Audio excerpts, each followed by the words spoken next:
안녕하십니까. 오늘도 유튜브 방송을 하면서 세상과 소통하는 문찬수 목사입니다.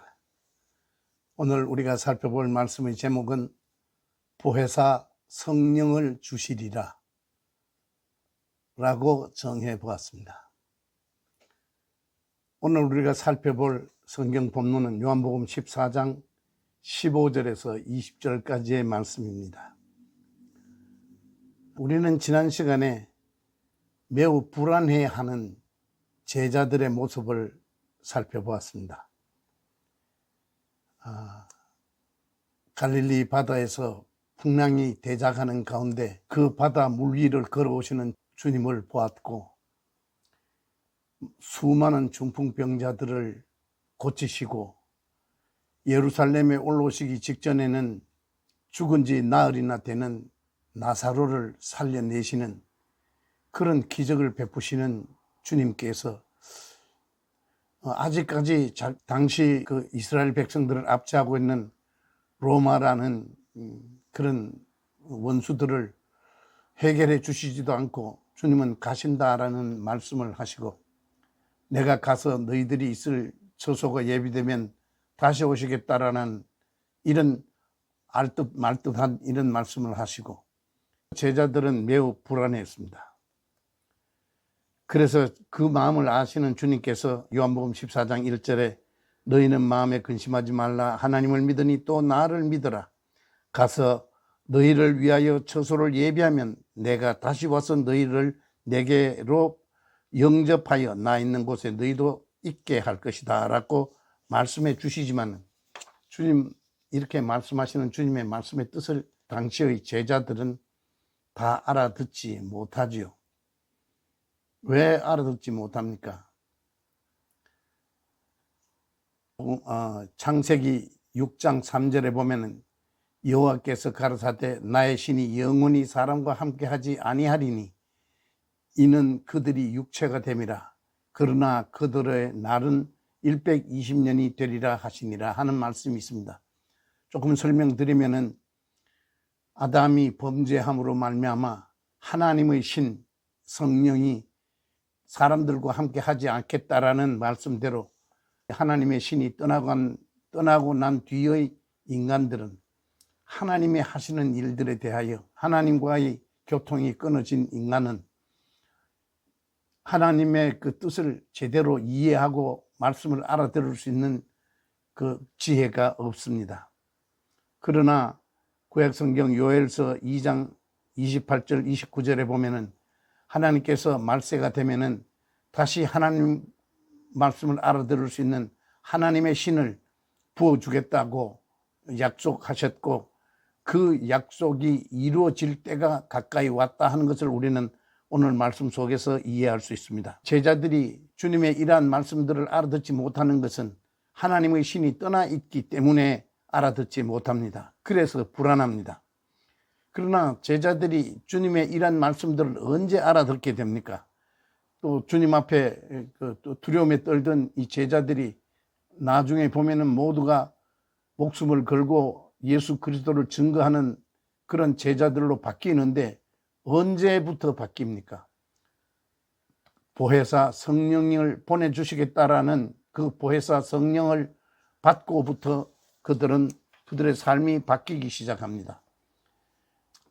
보혜사라는 말은 파라클레토스, 조금 우리말로 쉽게 번역해 주면은 곁에서 지켜주고 가르쳐주고 보호해주고 그런 일을, 우리를 도와주시는 그런 일을 하시는 인격체가 오실 것이다 하는 것입니다.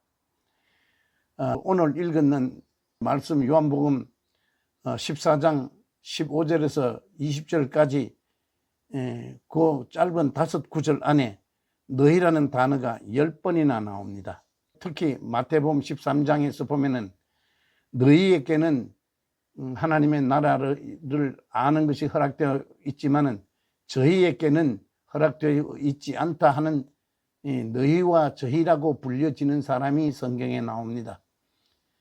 지금 이 보혜사 성령은 누구를 위해서 오시는 인격체인가 하면은 너희라고 불려지는 사람에게 주어지는 인격체입니다.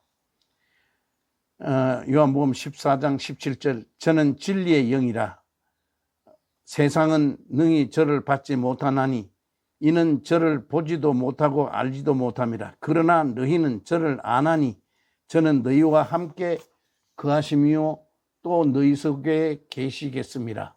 여기에서 진리의 영이란 말은 진리를 알게 해주시는 인격체, 내가 본 듯이, 내가 만져본 듯이. 그러나 세상에 저희라고 불리어지는 사람들은 예수가 누구이시며 진리가 무엇이며 생명이 무엇인가에 대하여 알지 못합니다. 왜요? 저희에게는 진리를 알게 하시는 보혜사 성령이 계시지 않기 때문입니다. 지금도 마찬가지입니다. 이 세상에서 누구든지 보혜사 성령이 오셔서 그 눈을 열어주시고 지혜를 주셔서 알게 해주시지 아니하면은 예수를 그리스도라, 예수를 구세주라 부를 수도 없고 하나님을 아는 지식도 없습니다. 요한복음 14장 6절 아버지께서 내가 곧 길이요 진리요 생명이니 진리의 영이 오셔야 이란 말씀들을 알아들을 수 있다 하는 말씀이고, 성령이 임하지 아니하시면은 예수께서 하신 이런 말씀들을 알아듣지 못한다, 그런 말입니다. 이러한 일은 지금도 마찬가지입니다. 이 세상에는 아직까지 많은 복음이 전해지고 있지만은 복음을 영접하는 사람이 있고 그 말씀을 영접하지 못하는 사람이 있습니다. 그것은 그 사람이 나쁘고 좋고를 떠나서, 착하고 착하지 않고를 떠나서 하나님 앞에 택함을 입어 진리의 영이 오신 사람들은, 보혜사 성령이 와 계시는 사람에게는 그 진리의 말씀들이 깨닫게 되고 예수 그리스도를 구주로 고백하게 되고 하나님을 믿는 사람이 됩니다.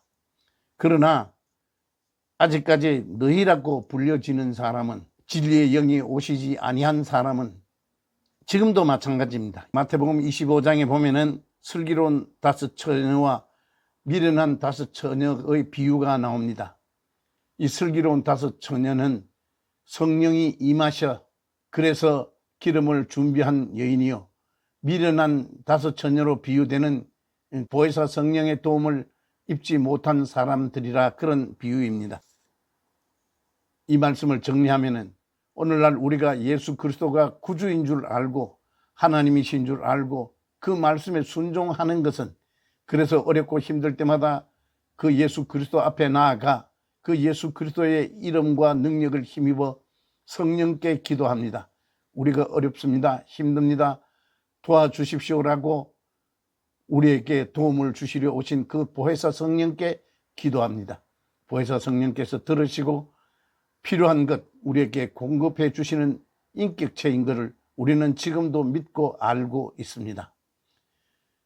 고린도후서 5장 17절에 그런즉 누구든지 그리스도 안에 있으면 새로운 피조물이라, 이전 것은 지나갔으니 보라 새 것이 되었도다. 과거에 보혜사 성령께서 도와주시기 이전 너희라고 불려지던 우리가 아니고, 이제는 보혜사 성령께서 오셔서 하나님이 누구이신지, 예수 그리스도가 누구이신지, 왜 우리가 하나님의 백성이 된 것인지를 알게 됐다. 그런 신분이 되었다. 그래서 다른 종자가 되었다. 다른 피조물이 되었다. 그런 말입니다. 마태복음 13장 예수께서 제자들에게 천국을 설명하시면서 천국의 비밀을 아는 것이 너희에게는 허락되었으나 저희에게는 아니 되었나니, 이런 말씀을 읽을 때마다 저는 정말로 감사합니다. 어떻게 이런 일이 나에게 허락이 되었는가?